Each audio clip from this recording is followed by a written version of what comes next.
داری ڈال دی ہے، فرمایا اس کے متعلق اللہ تعالیٰ اس سے پوچھیں گے کہ میں نے تجھ کو یہ ڈیوٹی عطا کی تھی، میں نے تجھ کو یہ ذمہ داری عطا کی تھی، تو نے اس کے شکرانے میں کیا کیا؟ کس انداز سے تو میرے لگائے ہوئے فرض کو، فریضہ کو تو انجام دیتا رہا؟ فرمایا اللہ تعالیٰ نے ہر ایک آدمی کی ڈیوٹی لگائی ہے، چاہے اس کا لیول کتنا ہائی ہو یا کتنا لو ہو، فرمایا ہر ایک آدمی کی اللہ تعالیٰ نے ڈیوٹی لگائی ہے۔ نبی علیہ السلام فرماتے ہیں فَالْإِمَامُ الَّذِي عَلَى النَّاسِ رَائِن وَهُوَ مَسْئُولٌ عَنْ رَعِيَّةٍ کہ لوگوں تم میں سے جس آدمی کو اللہ نے بادشاہت دی ہے، جس آدمی کو اللہ نے پاور دی ہے، جس کو اللہ نے کنٹرول دیا ہے، جس کو بادشاہت دی، کسی کو وزیر اعظم بنایا، کسی کو پریزیڈنٹ بنایا، تو فرمایا اس سے اس حساب کے متعلق اسے سوال کیا جائے گا۔ اور فرمایا اسی طرح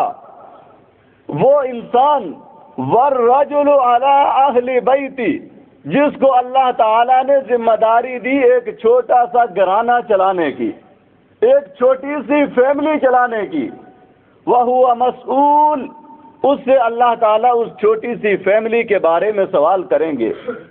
وَالْمَرْأَةُ رَاعِيَةٌ عَلَىٰ بَيْتِ زَوْجِهَا اور فرمایا اسی طرح عورتیں جو ہیں ان کو اللہ تعالیٰ نے ذمہ داری دی ہے، ان سے ان کے خاوند کے متعلق، اس کے گھر کے متعلق اور اپنی اولاد کے متعلق اس سے باز پرس ہوگی، اس سے پوچھا جائے گا۔ نبی علیہ السلام نے اس حدیث مبارکہ کے اندر یہ بات سمجھائی کہ اللہ تعالیٰ نے کسی انسان کو کبھی رائیگاں نہیں پیدا کیا، اور اگر کسی کے اوپر اللہ نے کوئی نعمت کی ہے، کسی کے اوپر اللہ نے اگر کوئی فضل کیا ہے، تو فرمایا اس کے بدلے میں اللہ تعالیٰ اس سے بات پرس کریں گے، اس سے پوچھیں گے۔ اور قرآن کریم کی اس آیہ مبارکہ میں اللہ رب العزت فرماتے ہیں کہ لوگوں تم اپنے آپ کو جہنم کی آگ سے بچا لو، اپنے آپ کو ایسے اعمال کرنے کا عادی بنا لو جن کی وجہ سے تم اللہ کی جنت کے حقدار بن جاؤ، جن کی وجہ سے تم اللہ کی جنت کو حاصل کر لو۔ اور فرمایا کہ تم اپنے آپ کو بچاتے ہوئے ساتھ ساتھ اپنی اولاد کو بھی بچاؤ، اپنی فیملی کو بھی جہنم کی آگ سے بچاؤ۔ قرآن کریم کی اس آیہ مبارکہ میں اللہ رب العزت لوگوں کو ایک ڈسپلن سکھاتے ہیں، ایک اصول ان کو سمجھاتے ہیں کہ اگر تم نے اپنی اولاد کے اچھے انداز سے ان کی تربیت کر لی، ان کی لک آفٹر کی، ان کو اچھے انداز سے گرو اپ کیا، تو فرمایا یہی اولاد کل تمہارے لیے صدقہ جاریہ بن جائے گی، کل یہی اولاد تمہارے لیے اللہ کے حضور اپنے ہاتھوں کو کھڑا کر کے اللہ سے تمہارے لیے دعائیں کرے گی، تمہارے لیے بخشش کی دعائیں کرے گی۔ اور فرمایا کہ اگر تم نے اپنی اولاد کی تربیت نہ کی، ان کی چال ڈلن کا خیال نہ رکھا، ان کی ایکٹیویٹیز جو ہیں ان کے اوپر تم نے کڑی نظر نہ رکھی، تو فرمایا یہی اولاد کل تمہارے لیے اللہ کے ہاں سب سے بڑا فتنہ ہوگی، سب سے بڑی آزمائش ہوگی۔ فرمایا اتنی بڑی آزمائش ہوگی کہ فرمایا یہ اولاد تم کو کبھی تو جنت میں لے جانے کا باعث بنتی ہے اور کبھی تم کو جہنم میں لے جانے کا باعث بنے گی۔ اور نبی علیہ السلام کی اس حدیث مبارکہ سے اور قرآن کریم کی اس آیہ مبارکہ سے مفسرین اس بات کو اخذ کرتے ہیں کہ دنیا کے اندر اگر نسلوں کا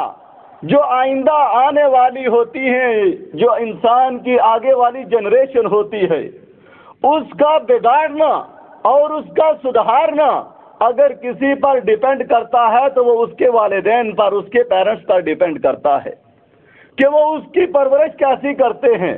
وہ اس کی دیکھ بھال کیسی کرتے ہیں۔ ان کو اللہ رب العزت ایک بچہ عنایت کرتا ہے، ان کو اللہ تعالیٰ اپنا ایک گفٹ دیتا ہے، تو وہ اس کی دیکھ بھال کیسے کرتے ہیں۔ اللہ نے ایک تحفہ ان کو دیا ہوتا ہے، وہ اس کو کس انداز سے سنبھال کر رکھتے ہیں۔ نبی علیہ الصلوۃ والسلام نے فرمایا کہ اللہ تعالیٰ انسان کو ایسا تحفہ دیتے ہیں کہ جو ہر قسم کے گناہ سے پاک ہوتا ہے، ہر قسم کی غلطی سے وہ پاک ہوتا ہے۔ فرمایا کل مولود یولد علی الفطرہ، کہ لوگوں جتنے بھی بچے پیدا ہوتے ہیں وہ سارے کے سارے ایک فطرت پر پیدا ہوتے ہیں، ان کے ذمہ کوئی بھی گناہ نہیں ہوتا، اس وقت ان سے کوئی بھی لغزش اور خطا نہیں ہوتی۔ فرمایا فَأَبَوَاهُ يُهَوِّدَانِهِ أَوْ يُنَصِّرَانِهِ أَوْ يُمَجِّسَانِهِ، ان کے والدین کی ذمہ داری ہوتی ہے، وہ چاہے تو اس کی اس انداز سے پرورش کرے، اس کو یہودی بنا دے، اس کی پرورش کرے اس کو عیسائی بنا دے، اس کی پرورش کرے اس کو مجوسی بنا دے، اس کی پرورش کرے اس کو بے دین بنا دے، اس کی پرورش کرے تو اس کو اللہ والا بنا دے، اس کی پرورش کرے تو اس کو ایمان والا بنا دے، اس کی پرورش کرے تو اس کو اللہ کا خادم اور اللہ کا بندہ بنا دے، اس کو ایسے آداب سکھلا دے جن کی وجہ سے دنیا کے اندر بھی وہ ان لوگوں کا نام پیدا کرتا ہو، جہاں بیٹھے، جس محفل کے اندر بیٹھے، جس سوسائٹی کے اندر بیٹھے، وہاں پہ وہ اپنے والدین کی عزت کا سبب بن رہا ہو، اور فرمایا اسی طرح وہ ایسے اعمال کر رہا ہو جس کی وجہ سے وہ اللہ کے ہاں بھی وہ پسندیدہ بن جائے، اور فرمایا کہ دنیا کے اندر بھی ان کا نام وہ پیدا کر دے۔ فرمایا یہ والدین کی ذمہ داری ہے، اور اسی ذمہ داری کے متعلق اللہ رب العزت فرماتے ہیں تم سے پوچھا جائے گا کہ دنیا کے اندر میں نے تم کو ایک گفٹ دیا تھا، میں نے تم پر ایک انعام کیا تھا، تم نے اس کی قدر کیسی کی، تم نے اس کی لک آفٹر کیسی کی، میں نے تم کو تحفہ دیا، تم نے اس کو پالا پوسا، جوان کیا، لیکن اس کو دین نہ سکھلایا، اس کو وہ آداب نہ سکھلائے جو اللہ رب العزت کی نظر میں پسندیدہ تھے، تم نے اس کو مسجد میں آنے سے روکا، تم نے اس کے اوپر دھیان نہ دیا، تم نے اس کو دین نہ سمجھایا، تو نتیجتاً وہ بچہ اللہ کے راہ سے وہ دور ہو گیا، وہ اللہ کے گھر سے دور ہو گیا، اللہ کے قرآن سے دور ہو گیا، اللہ کے نبی سے وہ دور ہو گیا، اور نتیجتاً وہ نہ تمہاری خدمت کر سکا، وہ نہ تمہارا بن سکا، نہ وہ اللہ کا بن سکا، نہ اللہ کے رسول کا بن سکا، نہ اللہ کی قرآن کا بن سکا۔ تو فرمایا اس کے متعلق اللہ تم سے باز پرس کرے گا، تمہاری اولاد کے متعلق اللہ تم سے پوچھے گا کہ میں نے تم کو عطا کی تھی، اس کے شکرانے میں تم کیا بجا لاتے رہے، تم کیا کرتے رہے۔ تو فرمایا کہ جو انسان اپنی اولاد کی اچھی تربیت کرے گا